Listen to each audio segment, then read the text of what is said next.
welcome back to the Inside of My Head, where I'm looking at some of the Marvel lore. I just did a video on Knull, the creator of the Clintar symbiotes. I have a video on the Eternals made and ready to go, but now I'm looking at the formation of the universe and the Celestials, the beings responsible for the creation of humans, the Eternals, and the distribution of the Infinity Stones. I'm also going to touch on their evil opposites, the Horde.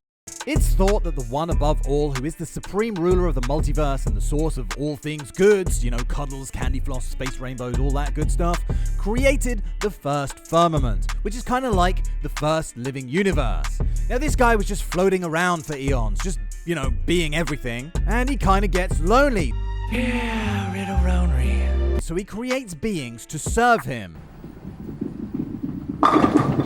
And these beings eventually split into two factions. One called the Aspirants, who were devoted to their creator and were happy with the first firmament keeping tight control over what life was allowed to come into existence, and the Celestials, these colourful, individualistic beings who wanted to let life flourish by itself and evolve on its own terms, and therefore learning about change and evolution and morality. So the Celestials rebelled and started what came to be known as the Celestial War, which eventually resulted in the Celestials defeating the first firmament, who fled to the far shore with the remaining aspirants to be replaced by the second cosmos and first multiverse. Now, each multiverse lives and dies to be replaced by a new one, and the Celestials have some kind of hand in this process, but they mainly seem to spend their time finding planets with primitive life, bumping it up a couple of notches on the intelligence ladder, leaving it to its own devices, and then returning to judge what these beings have done with their existences.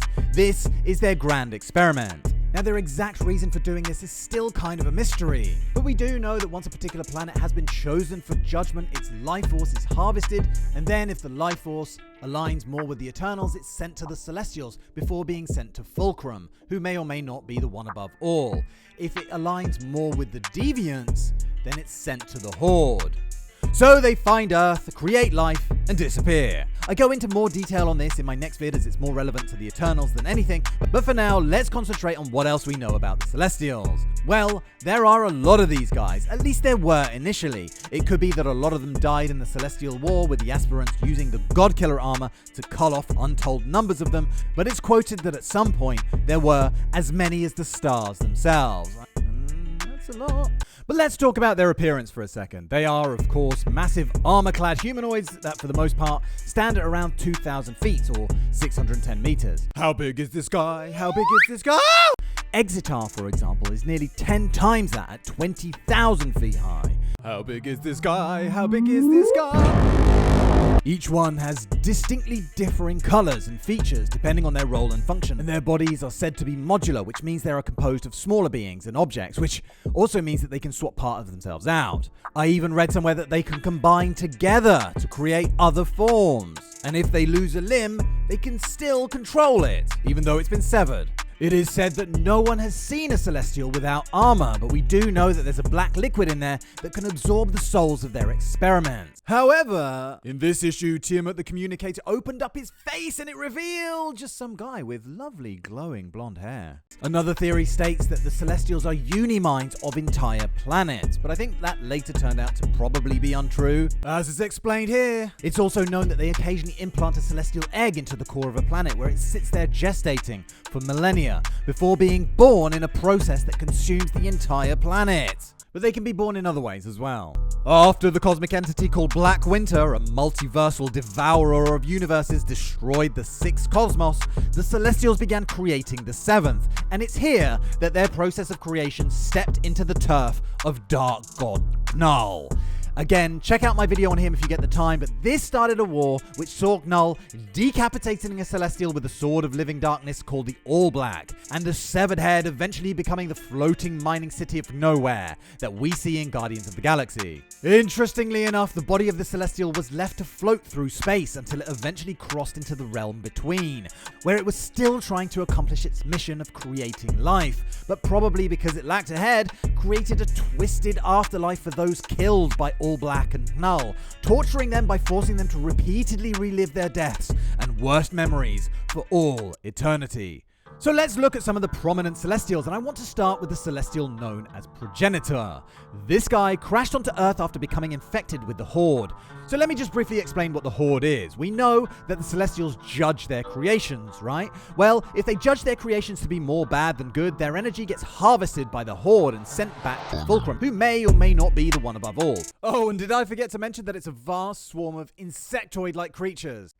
Look at Icarus here, he's like, fuck that shit. So anyway, Progenitor got infected by the Horde and crashed on Earth, where he died a slow and lonely death, and its fluid leaked into the Earth, which, according to Loki anyway, is the cause that gave rise to the superhuman abnormalities present in many of Earth's inhabitants. So he crashed on Earth 4 billion years ago before coming to rest under the North Pole and all that liquid seeping out into Earth, right? Then, 1 million years ago, another Celestial came searching for him. His name was Zgreb the Aspirant, and he found the Progenitor only to become infected with the Horde himself, a process that made him into the first Dark Celestial. I really want to talk more about these guys, but maybe in a later video.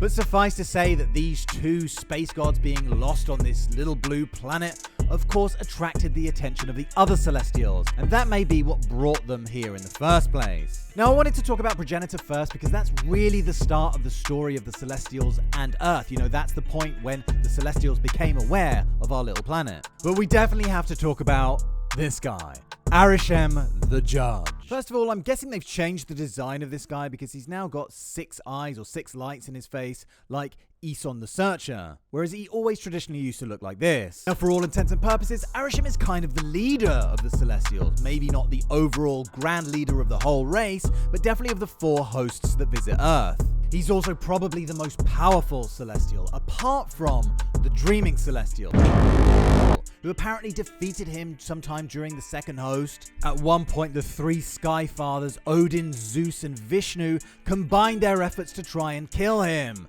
but he kind of just batted it away with like a hand, like, yeah, fuck you. So he's pretty damn powerful.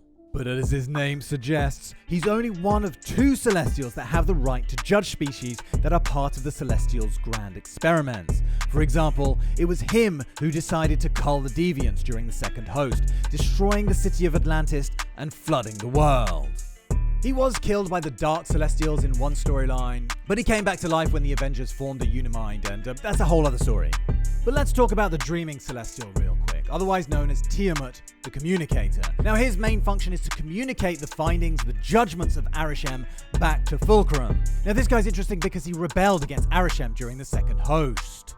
From what I understand, the Celestials saw that the Deviants were getting out of control in that period, and Tiamut was about to call in the Horde to harvest the whole planet, but Arishem said, no, let's only cull the Deviants. So Tiamut went, no, that's against the rules, you crazy, and tried to assume command. The other Celestials then jumped him and ripped his spirit from his body and placed it in a device known as the Vial, before sealing his body under some mountains in California where he slept for a millennia. Are you crazy, blood? You crazy, fam? What's with you? Anyway, there are many other Celestials to talk about, none of which I've got time to talk about here. There's Nezar the Calculator, there's Oneg the Prober, Hagen the Measurer, and the one that we see in the trailer for the Eternals, Jemiah the Analyzer.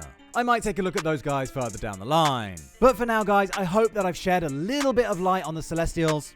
I do apologize if this video is a little bit all over the place and disorganized. It's just that these characters feature in a lot of different strands of the Marvel Universe. X-Men, Fantastic Four, Avengers, Eternals. And I've got a feeling there's been a lot of little bits added to the lore here and there over the years. And quite a bit of retcon, actually. For example, I wonder if the Horde was actually an original antagonist or whether they just realized, shit, we need a new bad guy and we need to fudge it in there somehow. Kind of like they did with Knull. Not a criticism, it just makes it difficult to keep this concise. Anyway, guys, as usual, I am super grateful for you taking the time to watch my videos. I know there's a lot of Marvel stuff out there already, so I really appreciate you coming and listening to me jabber on about it. Look out for my video on the Eternals and my Eternals movie review, which is going to be out next week. And until then, please feel free to get out of my head, and I will see you very soon for the next one. Thank you very much, and cheerio, bye!